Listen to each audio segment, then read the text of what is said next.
上一讲谈到，林琼令王吉热捧司马相如，于是在临邛本地的一场盛宴当中，经典场面出现了。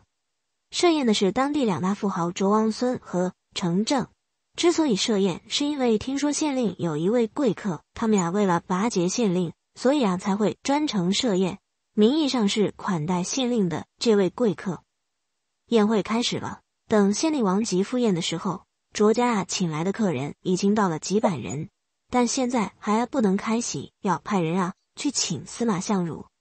也不知道王吉和司马相如是不是事先商量好了，司马相如推说生病不肯出门，但只要司马相如不来，王吉就不肯吃饭。终于以县令之尊亲自登门邀请。如此盛情之下，司马相如不得已只有到场了。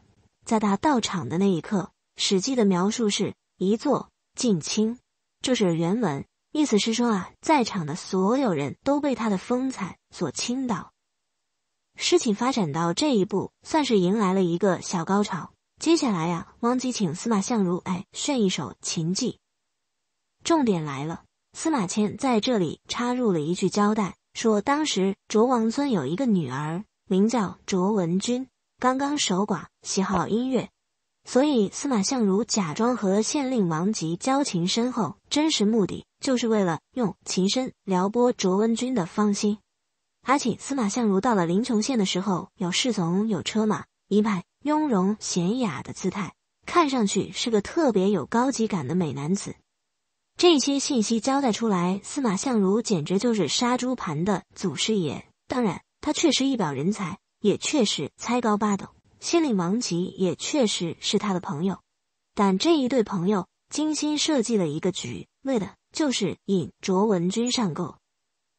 至于司马相如败落的家道，失了业且毫无生存技能的窘境，都被小心翼翼地遮掩了起来。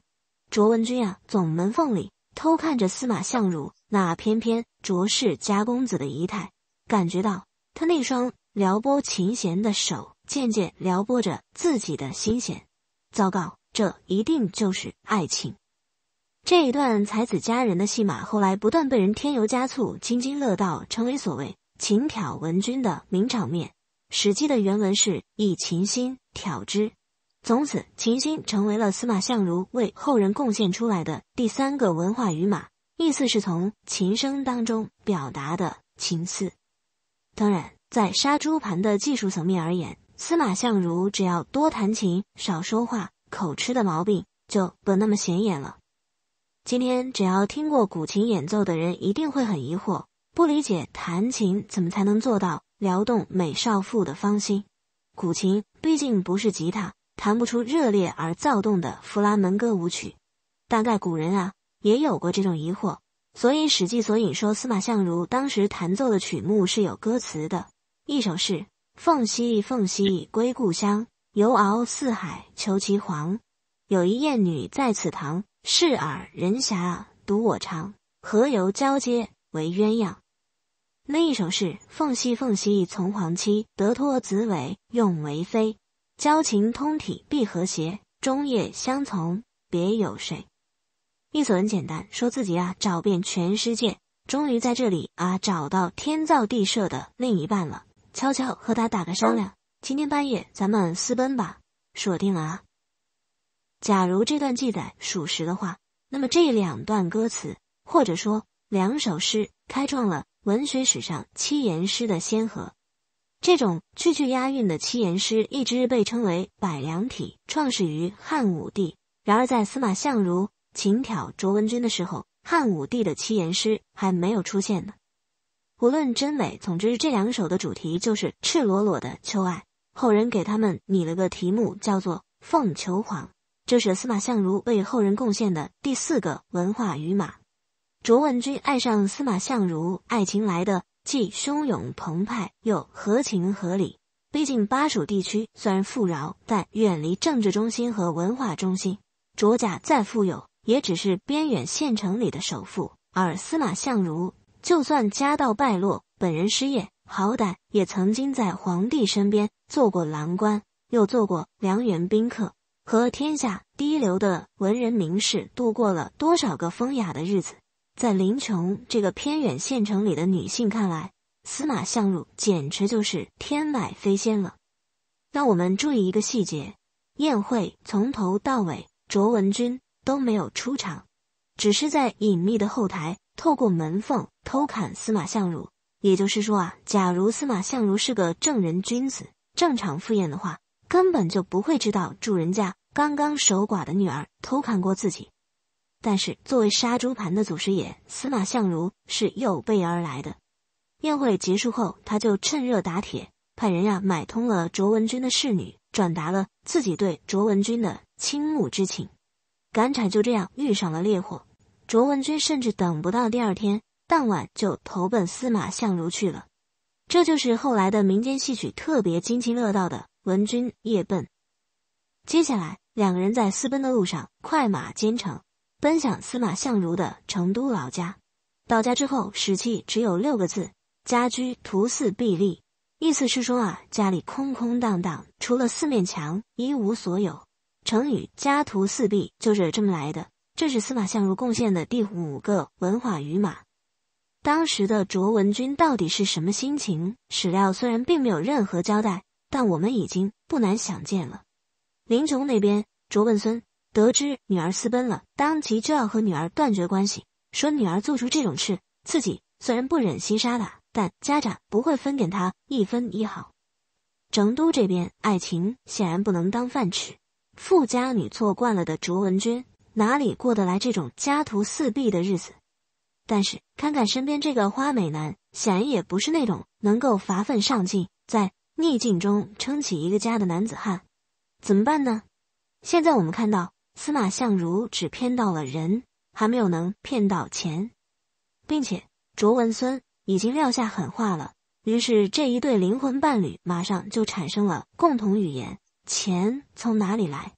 司马相如似乎很有骨气，像是要把这种单食陋巷的日子继续过下去似的。反正君子忧道不忧贫，这不丢人。但卓文君受不了了，劝男人说：咱们如果一起回到临邛，就算找亲戚借钱都能把日子过下去，哪至于把自己苦成这样呢？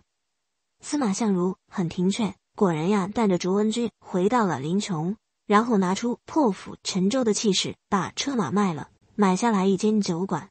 在酒馆里边，卓文君亲自招待客人，司马相如呢也不再雍容娴雅了，而是穿上一种叫独鼻鲲的东西。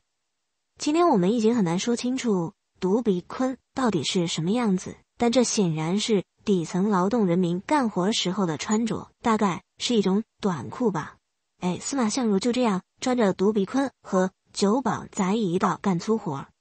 文君当炉，这是司马相如给后人贡献的第6个文化语码。当地有一口井，传说文君当炉的时候就是从这口井里面汲水酿酒的，所以井被称为文君井。陆游到过这里，留下了一首绝句：落魄西洲拟酒杯，酒酣几度上青台。倾斜自笑无积数，又向文君井畔来。现在这里叫做文君井公园，是邛崃市文君街上的小小名胜。临邛毕竟只是偏远地区的一座县城，体量不大。依照《华阳国志·蜀志》的记载，战国年间，秦国吞并巴蜀，在周赧王4年修筑临邛城，周回6里，高5丈。这里的里并不是一个很精确的计量单位，大体上周至300步为里。那么临邛城的周长大约就是1800步。退一步说当时即便不在临邛而在长安，也不像今天的大城市这样形成陌生人社会。小县城讲人情重面子，司马相如和卓文君这样高调做事，并不是觉得劳动最光荣，否则以司马相如的才华，还有他和邛崃县令王琦的交情，在县里谋个文职工作总是举手之劳。他们这样做存心的就是让卓王孙难堪。这里还需要交代一下时代观念。今天我们推崇自食其力的价值观，贬低各种啃老、吃软饭、吃遗产，贬低全职主妇的生活方式。但这种价值观，无论中外，都是进入现代社会之后才成为主旋律的。今天我们看司马相如，小两口自食其力，就算不钦佩，至少不会觉得丢人。但还原到当时的社会，不但丢自己的脸，更丢卓王孙的脸。